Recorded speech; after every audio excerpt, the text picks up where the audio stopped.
श्री भीमेश्वर यह ज्योतिर्लिंग गुवाहाटी के पास ब्रह्मपुर पहाड़ी पर अवस्थित। इस ज्योतिर्लिंग की स्थापना के विषय में शिव पुराण में यह कथा दी गई है। प्राचीन काल में भीम नामक एक महाप्रतापी राक्षस था। वह कामरूप प्रदेश में अपनी माँ के साथ रहता था। वह महाबली राक्षस राज रावण के छोटे भाई कुंभकर्ण का पुत्र था, लेकिन उसने अपने पिता को कभी देखा न था। उसके होश संभालने के पूर्व ही भगवान राम के द्वारा कुंभकर्ण का वध कर दिया गया। जब वह युवा अवस्था को प्राप्त हुआ तब उसकी माता ने उससे सारी बातें बताई। भगवान विष्णु के अवतार श्री रामचंद्र जी द्वारा अपने पिता के वध की बात सुनकर वह महाबली राक्षस अत्यंत संतप्त और क्रुद्ध हो उठा। अब वह निरंतर भगवान श्री हरि के वध का उपाय सोचने लगा। उसने अपनी अभिष्ट की प्राप्ति के लिए 1000 वर्ष तक कठिन तपस्या की। उसकी तपस्या से प्रसन्न होकर ब्रह्मा जी ने उसे लोक विजयी होने का वर दे दिया। अब तो वह राक्षस ब्रह्मा जी के उस वर के प्रभाव से सारे प्राणियों को पीड़ित करने लगा। उसने देवलोक पर आक्रमण करके इंद्र आदि सारे देवताओं को वहां से बाहर निकाल दिया। पूरे देवलोक पर अब भीम का अधिकार हो गया। उसके बाद उसने भगवान श्री हरि को भी युद्ध में परास्त किया। श्री हरि को पराजित करने के पश्चात उसने कामरूप के परम शिव भक्त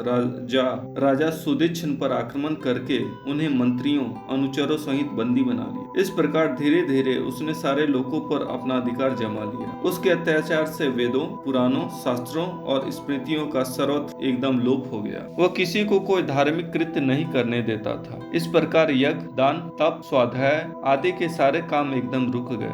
उसके अत्याचार की भीषणता से घबराकर ऋषि, मुनि और देवगण भगवान शिव के शरण में गए और उनसे अपना तथा अन्य सारे प्राणियों का दुख कहा। उनकी यह प्रार्थना सुनकर भगवान शिव ने कहा, मैं शीघ्र ही उस अत्याचारी राक्षस का संहार करूंगा। उसने मेरे प्रिय भक्त कामरूप नरेश सुदीक्षण को भी सेवकों सहित बंदी बना लिया है। वह अत्याचारी असुर अब और अधिक जीवित रहने का अधिकारी नहीं रह गया है। भगवान शिव से यह आश्वासन पाकर ऋषि, मुनि और देवगण अपने अपने स्थान को वापस लौट गए। इधर राक्षस भीम के बंदी गृह में पड़े हुए राजा सुदीक्षण ने भगवान शिव का ध्यान।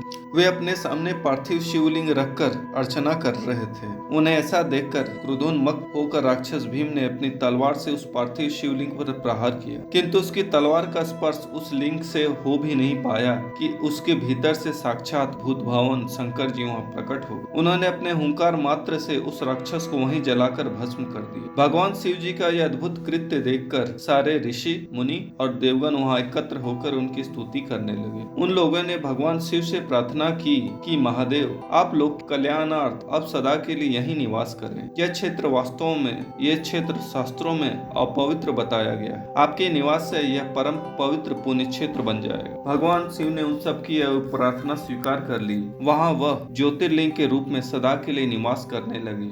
उनका यह ज्योतिर्लिंग भीमेश्वर के नाम से प्रख्यात हुआ। शिव पुराण में यह कथा पूरे विस्तार से दी गई है। इस ज्योतिर्लिंग की महिमा अमोघ है। इसके दर्शन फल कभी व्यर्थ नहीं जाता। भक्तों की सभी मनोकामना यहाँ आकर पूर्ण हो जाती है। अगर आपको हमारे चैनल का कंटेंट पसंद है तो कृपया इसे सब्सक्राइब कर दीजिए और लाइक कर दीजिए। साथ ही बेल आइकन को दबा दीजिए ताकि आगे आने वाली ऐसी ही ज्ञानवर्धक एवं रोचक जानकारियाँ आपको समय समय पर प्राप्त होती रहे। प्रणाम।